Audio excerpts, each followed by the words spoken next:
Por favor, Ivan.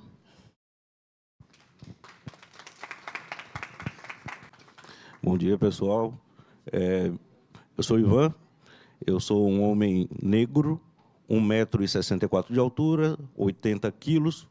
Eu estou com um blazer preto, uma camisa preta, uma calça dourada maravilhosa e um sapato envernizado. E tudo isso, não é graças a esse programa maravilhoso de recuperação. Não é? Hoje eu posso dizer que eu sou um homem bonito. Então, nem sempre fui. Mas, e estou aqui para falar principalmente sobre um processo de recuperação e retomada da dignidade de um ser humano. Não é? E agradeço isso à cláusula 28, à época do acordo coletivo. Não é? Agradeço isso a essa empresa maravilhosa. Hoje é a cláusula 35, como o colega bem pontuou. E a equipe maravilhosa, né, de assistente social, na qual eu tenho aqui a minha madrinha, Cris Vinhas, né, comigo. Enfim. E dizer o seguinte, a história de Ivan, a história da adicção de Ivan e o problema com o alcoolismo, ele vem desde um problema familiar. Né? Eu vim para a Bahia, eu sou adotado aos 3 anos de idade. Quando eu nasci, minha mãe tinha 14 anos, meu pai tinha 16. E nessa situação, minha tia-avó, verificando que minha mãe não tinha condição nenhuma de cuidar daquela criança, me trouxe para a Bahia e eu fui criado na cidade de São Felipe, uma cidadezinha pequena no interior da Bahia, talvez alguns conheçam. Né? E lá foi onde eu criei minhas raízes, onde eu me identifiquei, onde eu dei meus primeiros passos, e, enfim. Mas quando eu digo que o alcoolismo na família ele vem desde antes, é o seguinte: minha avó, né, ela já tinha um problema com o alcoolismo, ela foi diagnosticada com insuficiência renal, precisou ser submetida ao processo de hemodiálise, né, isso naquela época, década de 60.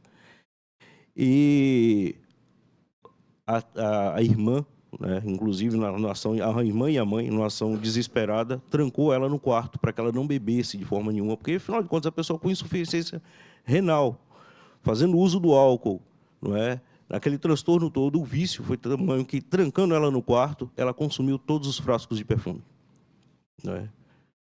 Tempos depois, esse meu pai, também vítima do alcoolismo, meu pai sempre morou em São Paulo, e ele faleceu aos 46 anos e foi enterrado como indigente. Ou seja, ele entrou no processo de depressão, saiu de casa, foi morar nas ruas, perdeu todos os documentos, porque o alcoolismo ele faz isso. Ele tira não apenas a questão material, ele tira a identidade do ser humano. E aí, passou mal, morreu, morreu na sarjeta, literalmente, foi levado, e, passados os 3 meses, foi enterrado como indigente, sem identificação nenhuma. A família só veio reconhecer tempos depois, através de fotografia. E Ivan tinha toda essa realidade como algo um tanto quanto distante. E olha quantos sinais muito graves já existiam, né, no âmbito familiar. Só que eu tinha isso tudo como algo muito distante. Mas comecei a beber aos 14 anos de idade, nas festinhas lá em São Felipe, como uma forma de socialização, de me desinibir. Sempre fui uma pessoa muito tímida. Né? E durante a adolescência, vendo os colegas arrumando suas namoradinhas e tudo, e Ivan sempre um nerd, né? O óculos fundo de garrafa, sofreu um certo bullying, inclusive, por conta disso. E eu comecei a beber. Beber para me distrair, para me descontrair, para crescer legal, para achar as pessoas legal também. Né? Que as situações pudessem se tornar melhores. E, em decorrência disso, como o próprio já foi exposto aqui na apresentação, como o próprio nome diz, o alcoolismo ele é uma doença progressiva e incurável. É importantíssimo que eu diga o seguinte: eu sou um alcoólatra. Porque o alcoolismo ele é uma doença da negação. Em geral, o alcoolismo ele nunca vai se admitir, o alcoólatra ele nunca vai se admitir como tal. Ele vai sempre negar, ele vai dizer, não, que nada, eu paro quando eu quiser. Eu bebo com o meu dinheiro. Você não tem nada a ver com isso. E é como foi dito, parte para a agressão, se torna uma pessoa cada vez mais isolada. E é isso. Então, é importante que se diga, eu sou um alcoólatra. E estou limpo e sóbrio há 4 anos, 4 meses e 7 dias, e só por hoje. Como a obra de Renato Russo, né? Só por hoje e para sempre. E assim espero. Mas é um dia de cada vez. É isso que torna o programa totalmente desafiador e extremamente rigoroso. É um dia de cada vez. É entender muito isso, né? E, enfim, falando sobre os desafios do que foi chegar em Vila Serena. Cheguei em Vila Serena no dia 23 de março de 2021. Né? E o meu fundo do poço, na verdade, foi um determinado dia levantar 3h30 da manhã com taquicardia e ter que tomar um copo americano de cachaça para ter que me estabilizar. Tamanho a tremedeira. Para conseguir me estabilizar para chegar pela manhã no trabalho. Foi aí que eu olhei e disse, tá complicado. Mas não encontrava força, determinação suficiente para procurar ajuda até então. E aí veio o Covid, peguei o Covid, fui até o hospital, lá em São Antônio de Jesus. O médico olhou para mim e disse, não, você está ótimo, você está bem, você não está com sintoma nenhum, eu não vou lhe internar. Vou deixar você 12 dias em casa, em isolamento social, você mora sozinho, então não tem problema nenhum, você vai ficar 12 dias. E os 12 dias em casa, o que foi que Ivan fez? Bebeu. E bebeu muito. E a comida já não descia mais, mas a bebida descia. Até o momento que eu fui no banheiro e quando eu vi, no vaso era sangue puro. Precisei ser internado. E o médico disse, olha, você chegou aqui num quadro gravíssimo de desidratação, de infecção gastrointestinal, e certamente eu ia morrer ou de sepsia, que é infecção generalizada, ou de uma parada cardiorrespiratória.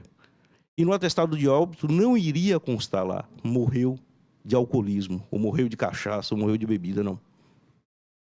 Isso nos leva a uma outra dimensão do quanto a doença ela é grave, porque ela é silenciosa. No atestado de óbito não iria constar nada disso, embora fosse. E quantas vidas são perdidas pelo alcoolismo e demais outras drogas que não constam, né, nos laudos. As batidas de carro, os suicídios, porque o alcoolismo também é uma forma de suicídio. Eu sabia que eu estava morrendo, mesmo assim eu não conseguia parar. Eu não conseguia parar. Né? E suicídio não é apenas se jogar de um prédio, se jogar de uma ponte, lançar um projétil contra a cabeça, se matar enforcado, não. O alcoólatra, ele também é um suicida. E ele tem consciência de que ele está morrendo aos poucos e mesmo assim ele não consegue parar. E o pior de tudo é a pessoa conseguir ainda, de alguma forma, achar que existe prazer em torno daquilo. Foi fácil? Não. É fácil? Também não é. Mas hoje a vida é muito melhor sem o álcool. Também sou frequentador de grupo de Alcoólicos Anônimos. Felizmente, graças a Alcoólicos Anônimos e graças ao programa, dos 12 Passos, eu consegui descobrir uma série de outros transtornos que eu tinha e não fazia ideia, porque a doença meio que ela se sobressaía, né, a tudo isso. Eu descobri algumas neuroses. Por exemplo, se eu estivesse conversando e eu visse, por um acaso, um quadro torto na parede, olha que interessante, eu paralisava. Enquanto eu não saísse, fosse lá ajeitar aquele quadro, eu não conseguiria ter a necessária atenção. Né? Eu sempre me remeto ao filme Melhor Impossível, com Jack Nicholson, né? Que ele tem essas manias de lavar a mão, imediatamente, logo depois, ter que pegar na torneira, lavar a mão de novo, ter que pegar alguma coisa para abrir a maçaneta, não pisar no lugar onde tem faixas, enfim, eram algumas neuroses. Mas essas neuroses eu só pude identificar, enfrentar e vencer graças à minha recuperação, ao processo de recuperação, não é? A partir do alcoolismo. E, bom, foi isso. Eu me sinto, de alguma forma, muito contemplado pela fala do nosso amigo Ronaldo, não é? Porque, de fato, é um dia de cada vez. Eu costumo sempre dizer, particularmente, eu não tenho religião. Né? Para mim, hoje, eu consigo frequentar ambientes onde as pessoas consomem álcool e eu curto a festa, eu vou, eu fico, me sinto à vontade, não é? E não bebo. Simplesmente eu não bebo. Adoro festas de rock, adoro rave, vou lá e não bebo, não faço uso do álcool. Inclusive, tem uma situação muito interessante, assim que eu saí de Vila Serena, eu gosto muito de tomar café. É uma coisa que, até hoje, gosto assim nos finais de tarde e tudo. E já com 3 semanas no processo de recuperação, eu me sentei lá no Mercadão Café, na cidade de São Antônio de Jesus. E assim, é um espaço maravilhoso. E do outro lado, tem uma série de bebidas, né? Whiskies, enfim. Mais bebidas destiladas, tem uma parte de choperia. E eu estou sentado, olha só, 3 semanas em processo de recuperação. Aí eu sento e peço um café. Com isso eu vejo uma moça muito bonita, na verdade muito bonita não, a mulher parecia, na verdade, essas dançarinas do Aviões do Forró. Então, e ela vem e se dirige até mim, né, com a carta na mão, e entrega e diz: olha, eu sou promotora de vendas, né, estamos aqui com a nova marca de cerveja artesanal, e eu estou aqui com a carta onde o senhor pode experimentar diversos tipos de cerveja de graça. Mas aquilo que eu percebi, isso é o teste. Você sabe o que é olhar fundo no olho da pessoa a ponto de se refletir na pupila dela? E eu disse, respirei fundo e disse: muito obrigado, minha querida, mas eu não bebo. Eu não bebo.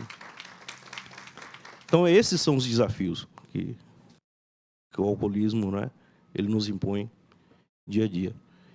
E como eu sempre digo, né, para que o bem vença o mal, só por hoje, eu não posso beber. E tem sido assim, só por hoje e para sempre. É claro, depois vão vir as perguntas, né? Gostaria de agradecer aqui imensamente a oportunidade, agradecer a Vila Serena, né, pelo acolhimento, dizer, inclusive, lançar aqui um desafio, porque o presidente da Embasa, que inclusive é meu companheiro lá da época de São Antônio de Jesus, inclusive quando eu me propus a aderir ao tratamento, o Gil Deone, que hoje é o presidente da Embasa, era o gerente da unidade regional, então ele conhece de perto a minha história, né? Conhece de perto esses desafios, propor a toda a diretoria da Embasa, propor aos nossos colegas, porque eu particularmente eu não faço distinção entre quem é próprio e quem é terceirizado, que a Embasa, nos próximos contratos que venham a firmar com as empresas terceirizadas, que também coloquem o programa de recuperação. Porque é justamente aqueles que estão lá na ponta, que estão cuidando do trabalho mais insalubre, muitas vezes, também está suscetível a isso. Então, é necessário que nós, enquanto empresa, tenhamos esse olhar humanizado e não façamos essa acepção entre quem é próprio e quem é terceirizado, porque o alcoolismo, assim como as demais outras doenças, ele é democrático. Você vê, presidente, por exemplo, George Bush Filho, tinha um problema com o alcoolismo. O alcoolismo ele pega de presidentes a grandes atores, grandes artistas, ao mendigo. Entendeu? Então, ninguém está imune a esse tipo de doença. Alguns vão desenvolver, outros não. Mas ninguém está imune. Então, fica aqui esse apelo para que as empresas, né, para que a Embasa coloque isso também como condicionante nos contratos a serem firmados com as prestadoras de serviço, né, um programa de recuperação e acompanhamento dos seus trabalhadores. Acho que já falei demais, apenas isso, muito obrigado. Fico aqui à disposição. Como sempre, né, eu gosto de me colocar como um canal aberto de contato para aquele colega, para quem quer ouvir maiores detalhes ou informação, ter um apoio moral, porque não é fácil. Não é? E outra coisa, quando saírem daqui, não saiam com a listinha dos possíveis colegas que estão passando ou que supostamente nós possamos achar que estejam com um problema, não. Olhe para si próprios. Ok? Antes de apresentar qualquer listinha, fulano, eu vejo com isso, fulano, olhe primeiro para si próprio. Talvez você que esteja precisando de ajuda, antes de apontar para o outro. E a abordagem ela tem que ser a mais sutil e a mais profissional possível, mantendo sempre o respeito com relação ao anonimato de quem está sendo acompanhado. Muito obrigado e então todos aí um ótimo dia.